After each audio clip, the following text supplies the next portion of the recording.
ഞാൻ ചന്ദ്രിക. എൻ്റെ 3 കുട്ടികൾ ഇവിടെ പഠിക്കുന്നുണ്ട്. മൂത്തയാള് 4Dയിലുള്ള ഇഷാൻ വിജയ്, രണ്ടാമത്തെ ആള് 1Dയിലുള്ള നിഹാരിക വിജയ്, മൂന്നാമത്തെ ആളാണ് ആദിനാരായൺ വിഷ്ണു. അപ്പോൾ നമ്മൾ ഇന്നത്തെ സാഹചര്യത്തിൽ നമ്മളെല്ലാവരും മറന്നു പോകുന്ന ഒരു കാര്യത്തെക്കുറിച്ചാണ് ഇന്ന് എൻ്റെ കവിതയിലെ സബ്ജക്റ്റ്. എന്തായാലും നമുക്കെല്ലാവർക്കും കുട്ടികളുണ്ട്. കുട്ടികൾ പഠിച്ച് വലുതായി കഴിയുമ്പോൾ നമ്മൾ വിചാരിക്കും നമ്മുടെ കുറച്ച് റെസ്പോൺസിബിലിറ്റി കുറഞ്ഞു എന്ന് വിചാരിക്കും. അത് കഴിഞ്ഞ് മാരേജും കൂടെ കഴിഞ്ഞ് കഴിയുമ്പോൾ നമ്മൾ വിചാരിക്കും നമ്മൾ പൂർണ്ണമായും അതിൽ നിന്ന് പിന്മാറിയെന്ന് വിചാരിക്കും. പക്ഷേ ഈ സമയത്താണ് നമുക്ക് ഏറ്റവും കൂടുതൽ റെസ്പോൺസിബിലിറ്റി വരുന്നത്. എന്നെ സംബന്ധിച്ച് ഞാൻ 5 കുട്ടികളെ നോക്കിക്കൊണ്ടിരിക്കുകയാണ്. 5 ഗ്രാൻഡ് ചിൽഡ്രൻ ഉണ്ട്. 2 പെൺകുട്ടികളാണ് എനിക്ക്. 2 പേർക്കും കൂടെ 5 പേരുണ്ട്. ഇപ്പൊ 4ാമത്തെ ആളെ സാറിന്റെ ഇതിൽ ഇവിടെ ചേർക്കണമെന്നുണ്ട് അടുത്ത കൊല്ലം. പിന്നെ 5ാമത്തെ ആളെ നോക്കണമെന്നുണ്ട്. അങ്ങനെ തിരക്കാണ്. അപ്പൊ നമ്മൾ മറന്നു പോകുന്ന ഒരു കാര്യത്തെ കുറിച്ചാണ് ഇന്നെന്റെ ഈ കവിതയുടെ ഒരു സബ്ജക്റ്റ്.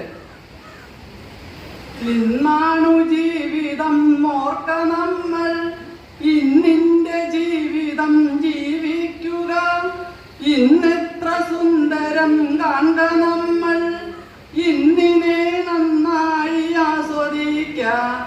ഇന്നലെകൾ ഉണ്ടായിരുന്നുവെന്നാൽ ഇന്നലെ ചെയ്തൊരു കൃത്യമൊന്നും ഇന്നു തിരുത്തുവാനാവതില്ല എന്നതും ഓർക്കുക. ഇന്നു നമ്മൾ ഇന്നലെ ചെയ്തൊരു കൃത്യമൊന്നും ഇന്നു തിരുത്തുവാനാവതില്ല. എങ്കിലും നോക്കുക ഇന്നു നമ്മൾ ഇന്നവ ചെയ്യാതിരിക്കുവാനായി. നാളെ ഇനി എന്താകുമാർക്കറിയാം, നാളെ ഇവിടാരൊക്കെ ബാക്കിയാകും, എவ்விதം ഇവിടെ ഇനി ബാക്കിയാകും. നാളേക്കു ജീവിപ്പതിനു വേണ്ടി കൂട്ടിയാതൊക്കെയും ബാക്കിയാകാം. 6000 ഏക്കർ കൂട്ടിവെച്ചോർ 6 അടി മണ്ണിലൊടുങ്ങിയേക്കാം. മാളികകൾ കെട്ടിയുയർത്തിയോരും മറുനാട്ടിൽ മണ്ണായി അലിഞ്ഞു ചേരാം. നാളേക്കു കരുതിയ കല്ലറയും കാലിയായി തന്നെ അനാഥമാകാം. ഇന്നിന്റെ ജീവിതം ജീവിക്കുക, കഴിയുന്ന നന്മകൾ ചെയ്തിടുക, നന്നായി ചിരിക്കുക, മനസ്സിലെന്നും സന്തോഷപ്പൂത്തിരി കത്തിക്കുക.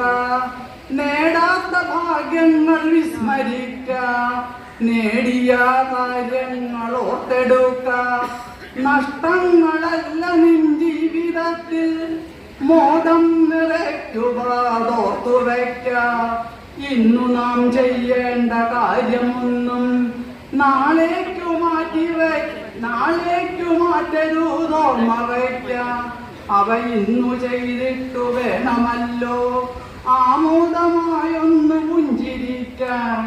ഇന്നാണു ജീവിതം നോക്ക നമ്മൾ, ഇന്നിന്റെ ജീവിതം ജീവിക്കുക, ഇന്നത്ര സുന്ദരം കാണുക നമ്മൾ, ഇന്നിനെ നന്നായി ആസ്വദിക്കാം. Thank you everyone.